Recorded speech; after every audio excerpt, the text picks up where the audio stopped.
Makasih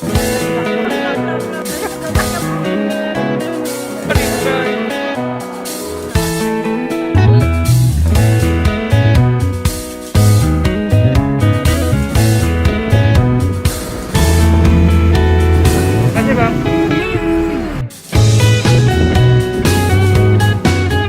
Hai Pak.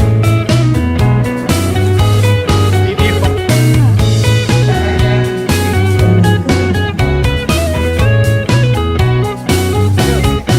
Bro, selamat bro. Selamat. Selamat malam. Selamat.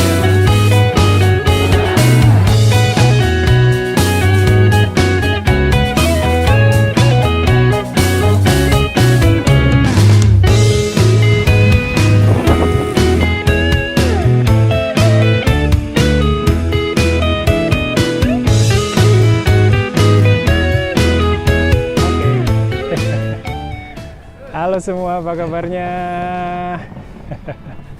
Semua pasti sehat ya? Minggu kemarin saya dapat kiriman dari Jepang nih. Kirimannya adalah buku bergambar dari penonton setia video Harinya Japanesia. Judul buku bergambar ini adalah Legenda Garuda Wisnu Kencana. Penonton yang buat buku ini adalah ibu dan anak yang tinggal di Jepang. Katanya, cerita tentang burung Garuda ini ada di websitenya Japanesia. Terus berdasarkan cerita itu mereka buat buku bergambarnya. Gambarnya bagus dan ekspresif banget. Jadi pas baca kita bisa bayangin burung Garuda dan tokoh lainnya. Gambar yang berwarna digambar sama anaknya. Nah, kalau yang hitam putih digambar sama ibunya. Ini keren banget. Makasih ya. Terus kemarin ada lomba menghias tumpeng di tempat kerja saya. Lomba ini diadain untuk rayain ulang tahun Universitas Dharma Persada yang ke-35. Kalau universitas itu berulang tahun, istilahnya bukan ulang tahun, tapi Dies Natalis. Dies Natalis asalnya dari bahasa Latin, artinya hari kelahiran. Kemarin lombanya seru banget. Semua bagian di universitas masing-masing harus bisa hias tumpengnya di dalam waktu yang udah ditentuin. Sayang sekali fakultas saya nggak menang di lombanya. Tapi walaupun nggak menang, kami tetap senang karena bisa makan nasi tumpeng sampai kenyang. Terus hari Sabtunya di kampus ada acara wisuda. Seperti biasa, saya bertugas bacain pesan atau ucapan selamat dari pimpinan institusi mitra universitas. Saya baca pesan dalam bahasa Jepang dari Rektor Universitas Hiroshima dan dari Duta Besar Jepang untuk Indonesia. Sebenarnya bahasa Jepangnya itu nggak susah sih, tapi karena baca di depan banyak orang, saya gugup banget. Beberapa hari sebelumnya saya udah latihan sih, tapi ya tetap aja gugup. Di bagian awal sih lumayan lancar ya, tapi pas di bagian akhir, lidah saya keceletot sedikit. Oh ya, saya baca di depan tamu-tamu spesial dari Jepang dan Indonesia loh. Ya, keceletot dikit nggak ngaruh lah ya.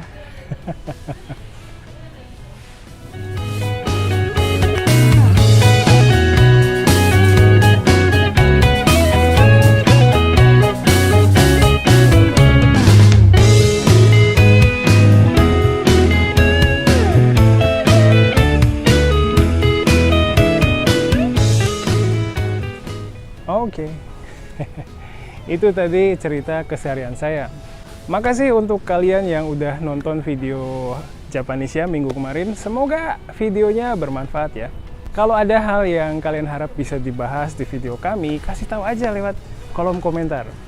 Kemarin saya terpaksa beli mesin cuci baru, soalnya mesin cuci saya yang lama itu ya bisa dibilang udah rusak ya. Masih bisa muter sih, tapi pakaian yang dicuci malah kotor, terus udah nggak bisa ngeringin pakaian yang dicuci. Jadi pas selesai nyuci, bajunya itu basah. Nah, karena masih basah, istri saya terpaksa peras airnya pakai tangan. Kadang kan saya juga suka bantuin istri saya jemur cucian. Nah, kerjaan meras baju yang basah itu lumayan berat ya. Terus kan ada air tetesan dari jemuran yang masih basah. Nah, gara-gara itu lantai juga jadi kotor deh. Kemarin alhamdulillah saya ada uang lebih, jadi langsung beli mesin cuci baru deh. Nah, terus saya bingung dengan mesin cuci lamanya nih. Tadinya mau saya buang aja, tapi istri saya bilang jangan dibuang gitu. Istri saya bilang kalau dia mau jual mesin cuci lama ke tukang rongsok. Tukang rongsok itu adalah orang yang ngumpulin rongsokan atau sampah-sampah besar kayak buku, lemari es, besi-besi bekas, baju bekas, dan lain-lain. Nah, ini hal yang beda dengan di Jepang ya. Kalau dulu waktu saya mau pulang ke Indonesia, saya harus buang futong, mesin cuci, dan barang-barang besar lainnya. Nah, waktu itu saya harus beli kupon di balai kota supaya sampah-sampah besar tadi diangkut. Kalau di Indonesia, barang-barang kayak gitu masih ada harganya loh. Di daerah tempat saya tinggal, biasanya ada waktu untuk ngumpulin sampah-sampah besar untuk dijual. Jadi, biasanya pengumuman tentang pengumpulan sampah besar itu dilakuin di WhatsApp group. Kalau udah ada pengumumannya, warga tinggal bawa sampahnya ke tempat dan waktu yang udah ditentuin. Nah, kalau udah kumpulin sampahnya, nanti dapat uang deh. Walaupun nggak banyak, tapi ya lumayan. Biasanya tukang rongsok itu bawa rongsokannya ke tempat pengepul. Di pengepul ini nanti sampahnya disortir, terus dijual ke pengepul yang lebih besar lagi. Para pengepul ini ngumpulin barang-barang berharga kayak tembaga, aluminium, dan kadang emas juga loh. Katanya sih kalau emas itu ada di barang-barang elektronik kayak HP atau komponen komputer kayak kartu VGA, RAM, dan lain-lain. Barang-barang kayak gitu aja masih ada nilainya. Apalagi barang kayak motor atau mobil atau sepeda. Walaupun bekas, tapi mobil atau motor itu di Indonesia masih dihargai lumayan tinggi loh. Di daerah tempat saya tinggal ada banyak toko mobil bekas. Mungkin ada sekitar 10 toko kali ya. Toko motor bekas juga ada, tapi agak jauh dikit sih. Tokonya ada banyak itu tandanya bisnis ini menjanjikan ya. Kemarin saya sempat dengar percakapan antara atasan saya dengan teman orang Jepangnya. Teman atasan saya cerita kalau dia mau beli mobil bekas, tapi masih bingung. Terus atasan saya bilang kalau mau beli mobil bekas di Jakarta harus hati-hati banget soalnya banyak toko mobil bekas yang nggak jujur. Tapi atasan saya tetap rekomendasiin beli mobil bekas soalnya teman orang Jepangnya ini nggak akan tinggal lama di Jakarta.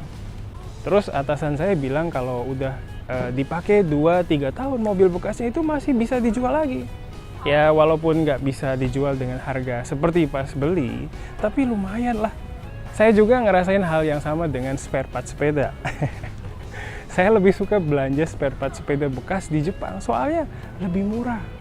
Beda kalau di sini, apalagi spare part yang terkenal. Jadi walaupun udah bekas, tapi harganya cuman turun sedikit loh. Kalau urusan mobil, kayaknya hampir semua orang Indonesia kepengen punya mobil ya. Jadi bisnis mobil bekas ini emang bagus sih. Tapi kalau mau beli mobil bekas, apalagi di Jakarta, harus bener-bener paham mobil ya. Kalau nggak paham, kayak saya. Wah, bisa jadi sasaran penipuan. インドネシア語を学ぶ最高の環境がここにある。ジャパネシアライブカレッジ。ジャパネシアライブカレッジはいつでもどこでも、そしてどんなレベルでも、インドネシア語が学べるオンライン学習プラットフォーム。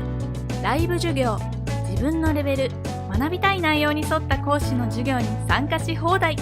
入門者から上級者まで、翻訳授業からフリートークまで、様々な授業が揃ってる。ライブ授業に参加できなくても、後から動画がいつでも見返せます。でも、一人じゃ不安。そんなあなたも安心。JLC では受講者同士の交流もできます。わからないことは Facebook グループでいつでも質問ができる。特集コンテンツ。多彩なコンテンツを手軽にオンラインでリスニング、日常インドネシア語アニメーション教材、語彙、文法、あらゆる教材が使い放題。初心者でも1日3分から毎日学習ができる。上級者にも検定対策したい人にも自分に合った学習コースが組める。インドネシア人と話したい、検定に合格したい、もっとインドネシアと近づきたい。 JLC はそんなあなたの願いを応援します。登録は簡単。新規登録から必要な情報を入力するだけ。いろいろたくさん、いつでもどこでもジャパネシアライブカレッジ。